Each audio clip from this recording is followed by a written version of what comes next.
Hello and welcome to This Week in African Tech. Now, if you're new here, this is a witty and irreverent look at the African tech industry. If you're not new here, you already know what we're about, so let's go.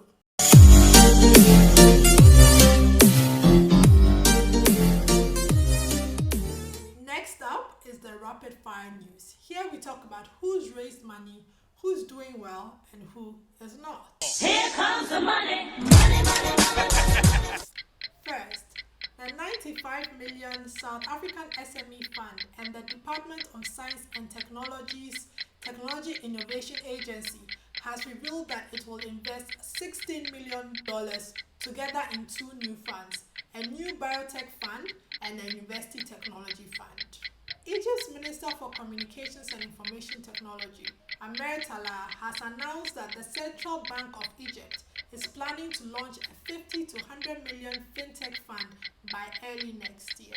Next, Kuda, a digital bank which received a banking license from the Nigerian Central Bank last year, has closed a 1.6 million pre-seed round from investors such as Startup Bootcamp, Haresh Aswani of Toloram Group, Ragnar Metram, and a number of unnamed investors. Next, South African equity crowdfunding company Uprise.Africa has sealed a partnership with the Johannesburg-based ZAR X stock exchange that will see startups that successfully raise funding on its platform list and publicly trade their shares. Next, South African-based venture capital company Kingston Capital announced this week that they had raised an additional amount in capital from US investors. This will bring its 30 million Kingston fund to 100 million. Now, this fund will invest in 30 to 50 tech startups that are Black owned.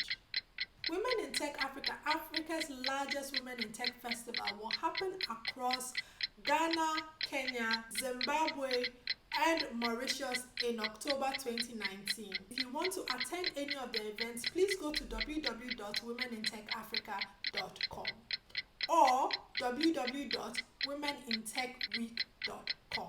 And lastly, Garmin South Africa, a subsidiary of Garmin, the world leader in GPS satellite navigation, has notified its customers that their personal data has been compromised. The data was stolen from the company's online store and included credit card details of all customers who place orders via the website.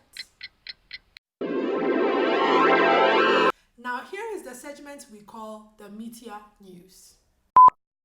Andela, an outsourcing platform that takes developers from Africa and puts them out on short-term contracts globally. A VC darling which has raised a total of $180 million from the likes of Mark Zuckerberg and the VC fund for ex-Vice President of the United States, Al Gore, announced two things this week. The first one being that they had a revenue of $50 million. The second thing being that they had just made redundant over 400 developers across Uganda, Kenya, and Nigeria. You're fired. You're fired. You're fired. Now, to be honest, I have what you call a love-hate relationship with Andela because at the height of Andela's recruitment, I saw highly skilled tech professionals who were building their startups and had hit roadblocks leave those companies to go and work for Andela. I mean, after all, psychologically, they hadn't abandoned their startup dream. They were just consultants for Andela.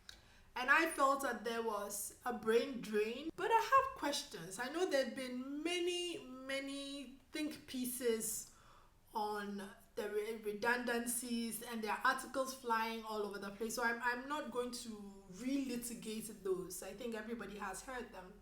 But I just have a few questions. A company that is essentially an HR outsourcing platform, did they raise a little too much? And then that's under pressure to have more output, and this is what has led to this. And two, I've seen that there's been a lot of community support from all walks of life to support the developers that have been made redundant. Here's the problem I foresee. These developers or as Andela puts them, they are junior developers, because as Andela explained, they prefer to hire senior developers now because they are mostly US-based clients, do not need junior developers, and would rather hire junior developers from the US because of the proliferation of these coding camps. So they'd have to let go in order to hire more senior developers to be able to take up roles across the globe. That's fine. Now the problem is, these junior developers are used to a certain salary that is above average within the tech ecosystem. We're going to be seeing an exodus of tech talent to Canada and to other parts of the world, because quite frankly, the 400 that have been let go will not be able to find companies that will be willing to match what they've been paid for, especially when they've been branded junior developers. And lastly, will these junior developers go back to building the startups that they were working on before they made the exodus to Andela? Earlier this week, the Ghana Education Service had a huge problem on its hands with the failure of its computerized school selection system. Now, this system was meant to be able to match high school students who would finish their exams with their selected secondary schools. Now, a large number of students are left without schools when the system did not do any matching at all. And try and get an official response from the officials here to ensure that every student who has passed the BEC gets placed. Few people collapsing here. The numbers are huge. The ambulance is actually trying to find its way to get to the person and rush the person to the nearby hospital. Now, this has had me thinking about just failed tech projects on the African continent. There's also another story of Kenya and its attempt at a cashless transport service, which essentially would mean that most of the transport services in the country will be cashless. Of course, the Kenyan government thought it was a great idea and wanted to understand and get taxed. But that also failed. Now, I thought I might give some advice to people who run big-scale government tech projects. One, if there is a system failure, please, for the love of God, do not say the system has been hacked. It hasn't been hacked. The system is just not fit for purpose. Two, we forget that there are different stakeholders with different motivations. Now, if for instance you have a cashless project where it means that policemen who would ordinarily collect bribes can no longer do it, guess what happens? Your system will fail because your stakeholders actually do not want the system to progress. You need to clearly understand the different visible and invisible stakeholders, or find ways for them to be able to gain some advantage from the system so that they do not sabotage your system. There are a lot of successful projects on the African continent.